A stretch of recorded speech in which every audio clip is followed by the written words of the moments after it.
বিষয়টা নিয়ে আমার আর কথা কওয়ার কোনো ইচ্ছা ছিল না, কারণ আমি এর আগে এটা নিয়ে আর একটা ভিডিওতে বিস্তারিত বলছি, সেটা অনেক আগে। এরপরে সম্প্রতি আবারও ওই বিকাশ নূরের কথা একটু একটু আলোচনা করা হয়েছিল আর কি। কিন্তু তাতে তেলে বেগুনে জ্বলে উঠছে আমার বিরুদ্ধে। মাঠে সোশ্যাল মিডিয়াতে নুরা পাগলার পোষা বাহিনী, ঘেউ ঘেউ বাহিনী ঝাঁপায় পড়ছে। আমি অ্যাক্টিভিজম করি, হ্যাঁ, সব ঝুঁকি মাথায় নিয়েই করি। যেখানে জীবনের ঝুঁকিরই পরোয়া করি না, সেইখানে আমার গালাগালি করার কারণে আমি খেপে গিয়া পাল্টা আক্রমণ শুরু করব বা ভয় পেয়ে থেমে যাব, এতটা রাজনৈতিক বোধহীন এখনো হইতে পারি নাই। এজন্য সরি, এটা মাইনে নিতে হবে, আপনাদের প্লিজ লাগে। যাই হোক, আমি যখন কারো সমালোচনা করি, ক্রিটিক করি, কাউন্টার দিই, সেটা তারা অপছন্দ করি সেজন্য না, জনগণের প্রতি আমার পূর্ব ঘোষিত রাজনৈতিক অঙ্গীকারের জায়গা থেকে করি। জনগণের প্রতি যে দায় আমাকে আলোড়িত করে, আমার ভিতরে যে গভীর তাগিদ তৈরি হয়, সেটা থেকে করি। এইটা এখন আমার নিয়তি হয়ে গেছে। এখন কি করবেন? এর সাথে আমার ব্যক্তি মানুষ হিসাবে লাভ ক্ষতি, সুনাম দুর্নাম কুনাম, এটার কোনো সম্পর্ক নাই। আশা করি বিষয়টা বুঝতে পারবেন। যাই হোক, এখন নূরকে নিয়ে একটা ফুল ডোজ দিতেই হয়। আমি কইছিলাম হুতায় দিব, আজকে আমি হুতায় দেব, অর্ধেক, পুরাটা না। এবং এটা অবশ্যই এখন রাজনৈতিকভাবে জরুরি হয়ে গেছে। কেন জরুরি হয়েছে সেটা পরে আরো বিস্তারিত কম। আমার এতদিনের হালকা সমালোচনা অনেকটা প্যারাসিটামলের মতো ছিল। ভাবছিলাম যে এতে নূরের পাগলামি ছেড়ে যাবে, যাই হোক লাইনে চলে আসবে, যাই হোক উল্টা আমার বিরুদ্ধে সর্বাত্মক আক্রমণে নাইমা পড়ছে, পুরা বাহিনী নামাইছে, এমনকি হত্যার হুমকিও দিছে। দেখেন, ফলে এটারে জয় বাংলা করতেই হবে। তাই এখন আমার কড়া অ্যান্টিবায়োটিক ছাড়া এই পাগলামির অসুখ সারানোর কোনো উপায় নাই। দেখেন রাশেদ কেমনে ক্ষোভ ঝাড়তেছে। বলেন নুরুল আকমর সুলতান মনসুর হয়ে যাবে, বলেন না বন্ধুগণ? আমি পিনাকি ভট্টাচার্যের প্রতি সম্মান রেখে, শ্রদ্ধা রেখে বলতে চাই, নুরুল আকমরকে এমপি বানানোর অফার দেওয়া হয়েছিল, নুরুল আকমর সেই অফার লাথি মেরে ছিটকে ফেলেছে। গ্রেপ্তারি পরোয়ানা জারি হয়েছে, আমার বিরুদ্ধে গ্রেপ্তারি পরোয়ানা জারি হয়েছে। আমরা নির্বাচনে যাইনি এই কারণে। আপনি কোন তথ্য উপাত্তের ভিত্তিতে একের পর এক আমাদের নিয়ে সমালোচনা করছেন? কি প্রমাণ রয়েছে আপনার কাছে যে আমরা সরকারের কাছে বিক্রি হয়ে গিয়েছি? এই উদীয়মান শক্তিকে ভাঙার যে ষড়যন্ত্র আপনি হাতে নিয়েছেন, সেই ষড়যন্ত্র থেকে আপনাকে দূরে সরে আসতে হবে। আচ্ছা, আমি কি তথ্য প্রমাণ ছাড়া কথা কই? এখন কথা হইলো, আমার শত্রু তো আর এটা বলে না যে আমি তথ্য প্রমাণ ছাড়া কথা কই। সেই সব তথ্য প্রমাণকে তারা মানে না, তাই কয় আমি গুজব ছড়াই। একই কথা নুরার দলের লোকের মুখে।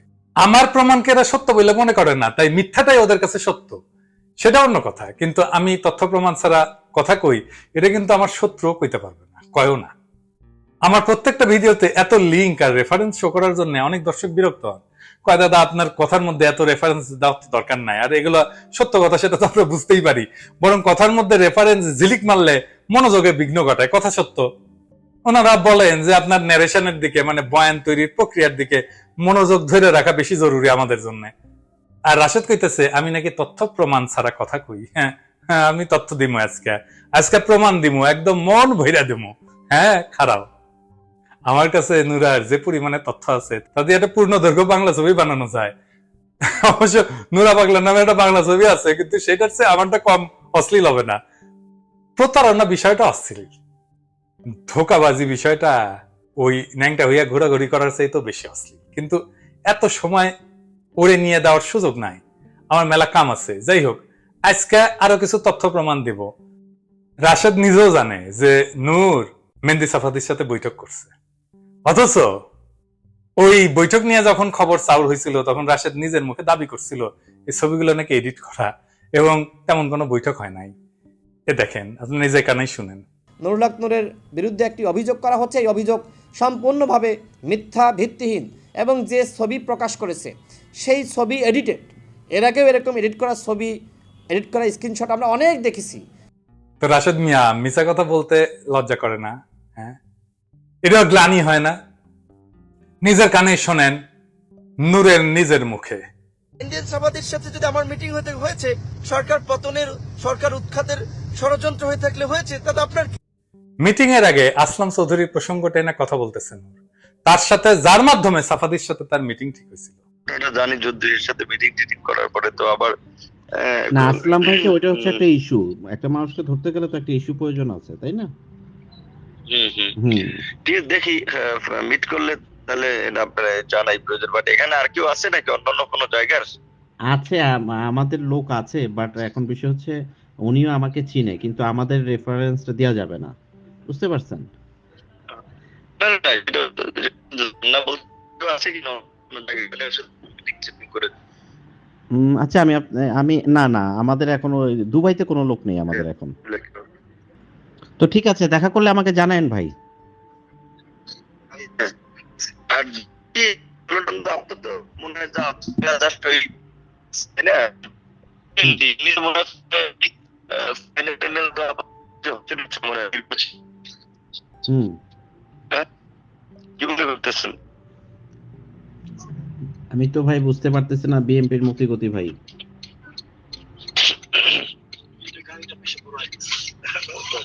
আচ্ছা নুরু ভাই, আপনি ফ্রি হন নাকি মুভমেন্ট কোনো বুঝতেছেন না গো? মুভমেন্ট তো মারমুখী অবস্থান দেখতে পাচ্ছি। গভর্নমেন্ট তো আমার মনে হচ্ছে যে সরকারের এই একটা এইবার শোনেন, মিটিং যে করছে কনফার্ম করতেছে, মিটিং হয়েছে, ছবি তোলা হয়েছে কিনা সেটাও সে বলতেছে ছবি তোলা হয়েছে। শুনেন, তো সাফাদের সাথে দেখা করছেন? হ্যাঁ চিন্তা করলাম যেহেতু ওই ইয়ে করছে তাহলে তো আমার নেতিবাচক ভাববে, এই তো দেখে করো। শুনেন, আমি আপনাকে যেটা বলি মনোযোগ সহকারে শুনেন। তো মিটিং এ ছিলেন কতক্ষণ আপনি মেহেদীর সাথে? 40-45 মিনিট। আচ্ছা, তো এই ছবি তুলেন নাই মেহেদীর সাথে? আমার ওই যে এসে একটা বোধহয় তোলা হয়েছিল আমাদের। হ্যাঁ, ওইটা আমাকে দিবেন, ওইটা আমি ড্যানিয়েলকে পাঠাবো, ড্যানিয়েলকে আপনার নাম্বার দিব, আমি বলবো যে আমাদের লোক, ঠিক আছে? ড্যানিয়েল আপনার সাথে ফোন দিবে আজকে। আবার দেখেন এই যে হোয়াটসঅ্যাপে যে ছবি চলাচলি হয়েছে, এই হোয়াটসঅ্যাপের গ্যালারিতে নাম্বারটা নূরের না, নূরেরই। সে ছবিটা আছে কিন্তু গ্যালারিতে, মানে প্রথমে যাকে পাঠানো হয়েছিল সে ছবিটা, বিখ্যাত ছবি। এইবার শোনেন, ছবিটা লিখা যাওয়ার পরে নূরের অনুযোগ বিশ্বাস ভঙ্গের অভিযোগ। কে করেছে? আপনি মালয়েশিয়া আসলে আমি এটা আপনাকে বলবো। না মানুষ সাথে এখন বলেন না, আপনি তো শুধু শুধু আমাকে ভুল না না ছবির তাই তো ডকুমেন্টসটা যাতে অনলি আপনাকে দেওয়া সেটা কিভাবে এভাবে ইয়ে হলো? সুতরাং এটা আপনি বিশ্বাসের ঘাতকতা করেছেন, আপনি বিশ্বাসের মূল্যায়ন। আমি আপনাকে দেখিনি, জানি না, চিনি নাই, আপনার সাথে বিশ্বাসের মর্যাদা তো রাখতে হবে ভাই। আপনি রিয়েলি বলেন তো ভাই, আসলে আপনি ডকুমেন্টসটা কাকে পাঠাইছিলেন? আমি ভাই কাউকে পাঠাই নাই। এইবার শোনেন, নূরের প্রবাসী অধিকার পরিষদের যেই নেতা তারে ওই জায়গায় নিয়ে গেছিল তার নিজের মুখে স্বীকারোক্তি শুনে। নূর যখন সংযুক্ত আরব আমিরাত দুবাই ভিজিটে আসছিলেন তখন তার কিছু তথ্য আমি উত্থাপন করতে চাই। সেটা হলো যে উনি মূলত যে মিটিংয়েরটা নিয়ে আলোচনা সমালোচনা হইতেছে, সেই মিটিংটা হয় 28 ডিসেম্বর। আমরা দুপুরবেলা ওখানে দুবাই স্পোর্টস সিটি সেন্টার সামনে উপস্থিত হই, এবং উপস্থিত হওয়ার পর সেখান থেকে নুরুল হক নূর আমাদেরকে বলেন যে আমাদের বড় ভাই মনির ভাই, ওনাকে বলেন আপনি আসেন সাথে, এবং আমাকে বলেন যে আপনার একজন আসেন। তো যাওয়ার পর ভিতরে ঢোকার পরে আমাদেরকে নুরুল হক নূর আমাকে বলেন আপনি এখানে ওয়েট করেন, আমরা ভিতরে যাচ্ছি। তো উনি নুরুল হক নূর এবং মনির ভাই দুজনে স্মোকিং জোনে যেয়ে বসলেন ওই ভদ্রলোকের সাথে, এবং আমি বাহিরে নর্মাল এরিয়াতে স্টার বক্সের সামনে বসে আমি আমার পার্সোনাল টাইম এক্সপ্লেন করলাম। তো সেখানে যখন উনি মিটিংটা কমপ্লিট করে বের হলেন, হওয়ার পর আমাদের যে মনির ভাই বড় ভাই উনি চরম উত্তেজিত, হ্যাঁ, উনি বেরিয়ে আসছেন এবং নুরুল হক নূর ওয়াশরুমে গেলেন। মনির ভাইকে জিজ্ঞাসা করলাম কী হবে, এত উত্তেজিত কেন, কী সমস্যা? তো উনি বললো যে আপনি কি চিনেন ওই ব্যক্তিটাকে যে ব্যক্তির সাথে মিটিং করলো? আমি বললাম না। তো উনি হলেন মেহেদী সাফাদি, যে একটা সংস্থার এজেন্ট। উনি একটু রাগান্বিত হয়ে একটু ওয়ার্ডও খারাপ করছেন ইংরেজিতে, ননসেন্স এই সেই, হ্যাঁ। তো যাই হোক, ওনাকে আমি শান্ত করার চেষ্টা করলাম যে আসলে ঠিক আছে, যেটা হয়েছে আমরা কথা বলি, বুঝি, তারপর ওনাকে আমরা জবাব দিয়ে আওতা নিয়ে আসবো। ওনাকে পর আমি জিজ্ঞাসা করলাম আসলে মিটিংটা হয়েছিল, মিটিংটা কী উদ্দেশ্যে মিটিংটা হয়েছিল, কী আলোচনা হয়েছে, তাহলে সেখানে কী আলোচনা করছেন? তো উনি বললো যে মিটিংটা হয়েছে মূলত, আবার উনি ব্যাড ওয়ার্ড করলেন যে ননসেন্স, উনি কালকে জন্ম হয়ে আজকে উনি দেশের রাষ্ট্রীয় ক্ষমতা চলে যাবেন, প্রেসিডেন্ট হয়ে যাবেন, সরকার গঠন করবেন, হ্যাঁ, উনি একক ক্ষমতায় বাংলাদেশের সকল দলকে আউট করে দিয়ে একক ক্ষমতায় তাদের সহযোগিতায় সে সরকার গঠন করবেন, সেই সহযোগিতার জন্য সে তাদের কাছে কী বলে প্রস্তাব রাখছেন কিংবা তাদের সাথে একটা ডিল করতেছেন। তো সে জায়গায় উনি প্রথমে ক্ষিপ্ত হয়ে উনি আমাদের গাড়িতে একসাথে গাড়িতে যান নাই। উনি দ্বিতীয় যে গাড়িটা ছিলেন, নুরুল হক নূর যে গাড়িতে ছিলেন সেই গাড়িতে যান নাই, উনি বয়কট করলেন, অন্য গাড়িতে গেলেন। তারপর আমি নুরুল হক নূরকে জিজ্ঞাসা করছিলাম যে আপনারা যে এখানে মিটিংটা করছেন এটা কি আমাদেরকে কেন বললেন না আগে? হ্যাঁ, উনি তো পূর্বে আমাদেরকে কিছু বলেন নাই যে উনি এখানে মিটিংটা করবেন, নিয়ে আসেন, আমাদেরকে ধোঁকা দিয়ে নিয়ে আসছেন।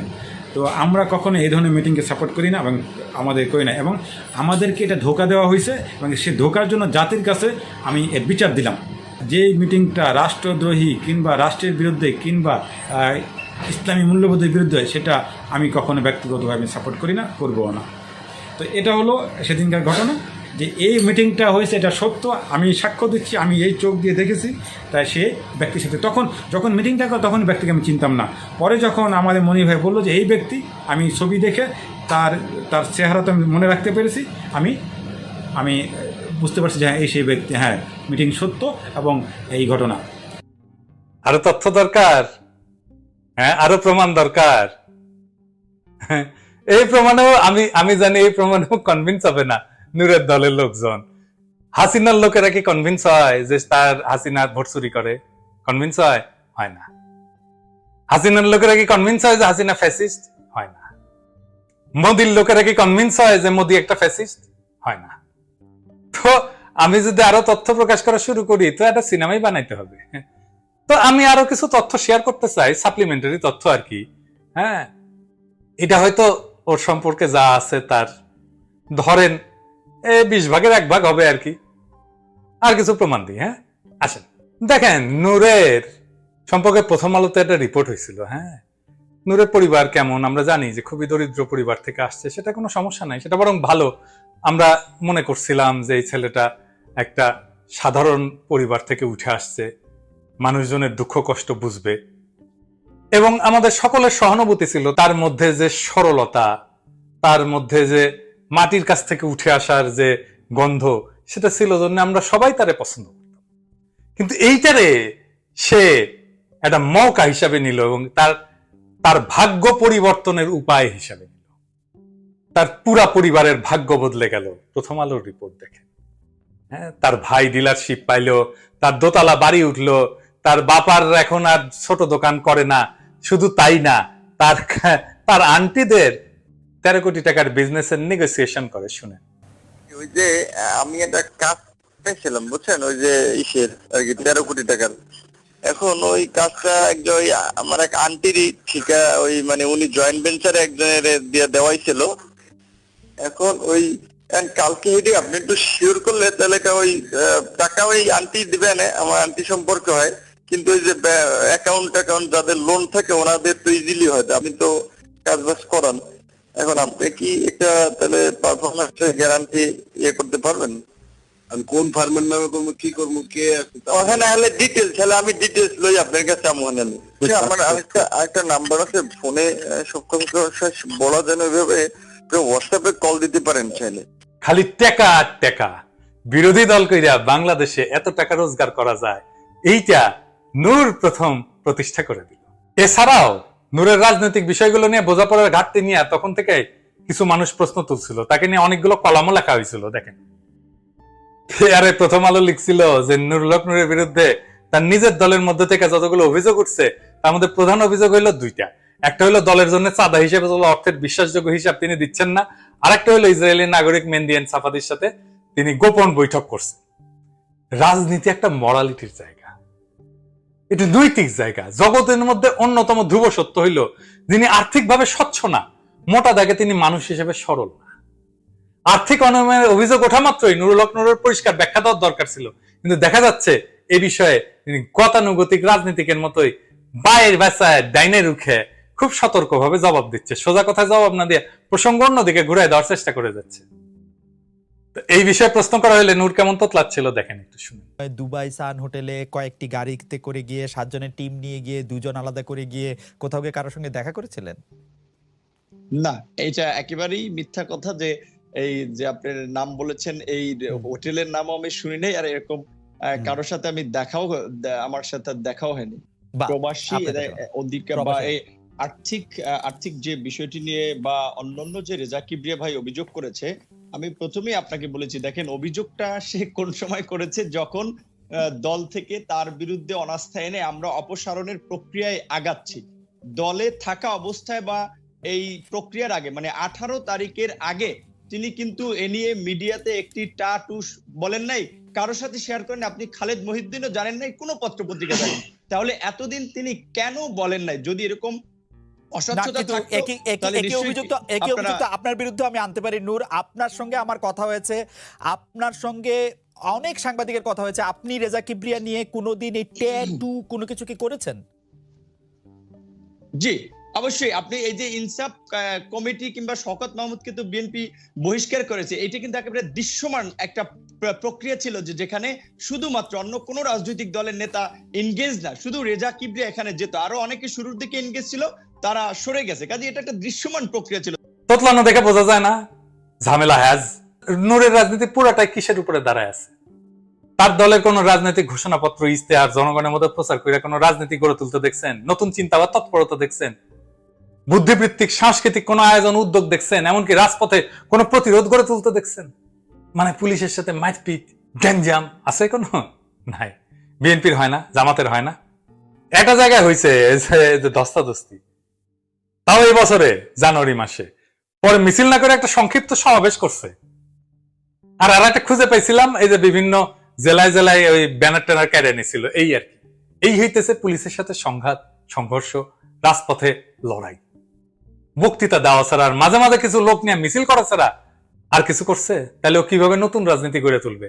খালি বিকাশ অ্যাকাউন্ট খুলে খুলে নতুন রাজনীতি গড়ে তোলা যায় না। রাজনীতি একটা বিজ্ঞান, এর যেমন অনেক সৃজনশীল বিষয় আছে, এর কিছু কাঠামোগত বিষয় আছে, মানে কিছু নিয়ম কানুন আছে। এসবে কোনো কিছু ফলো করতে দেখছেন? এ দলের রাজনৈতিক মতাদর্শ কি কেউ জানে? মাঠের ইস্যু ভিত্তিক পেটি বা ক্ষুদ্র স্বার্থ থেকে শুরু করে আন্দোলন দিয়া একটা রাজনৈতিক দল দাঁড়াইতে পারে না। যখন যেটা মাঠের চটুল কথা, সেই জিনিসটা এসে কয়া দিয়া, এটাই রাজনীতি। রাজনীতি করতে হলে দরকার হয় রাজনৈতিক দর্শন। কাঁঠাল রানীকে আম্মা টাকা ছাড়া আর বিকাশে টাকা নেওয়া ছাড়া নূরের তো কোনো রাজনৈতিক দর্শনের কথা আমরা জানি না। হ্যাঁ জানি, ওই যে হিন্দু মানুষটা বিশ্বাস করা যায় না, এটা একটা সলিড রাজনীতি। রাষ্ট্র কারে বলে, কেমনি ইনস্টিটিউট তৈরি করতে হয়, কেমনি অর্থনীতি আগাইতে হয়, কেমনি আন্তর্জাতিক সম্পর্ক রক্ষা করতে হয়, দেশের শিক্ষা, স্বাস্থ্য, বাণিজ্য, পররাষ্ট্র, প্রতিরক্ষা, অর্থনীতি, কৃষি, শিল্প কেমন হবে ওই জানে? বলতে পারবে? দুনিয়া কই দাঁড়ায় আছে এটা সে জানে? দুনিয়ার সামনে কি চ্যালেঞ্জ এবং সেই চ্যালেঞ্জের মুখে বাংলাদেশ কেমনে আগাবে ও জানে? এই যে জেনারেটিভ এআই, এখন মানুষের চাকরি চলে যাবে। এই দুনিয়ায় 18 কোটি মানুষের দেশ কিভাবে চলবে কোনো বিন্দু মাত্র ধারণা আছে? শেখ মুজিবও মাথা মোটা ছিল, ওর মতোই, কিন্তু মুজিবের সাথে কাজ করছে অনেকে। ওর সাথে কে কাজ করবে? ও তো কারোর সাথে কাজ করতে পারে না, নিজের দলকে একসাথে রাখতে পারে না, রেজা কিবরিয়াকে রাখতে পারলো না। আবার জোনায়েদ সাকি, গণসংহতি, রাষ্ট্রচিন্তা ওদের সাথে ঐক্য করছিল, সেটাও রাখতে পারেনি। ও বলতে পারবে আগামী রাষ্ট্র কেমন হবে?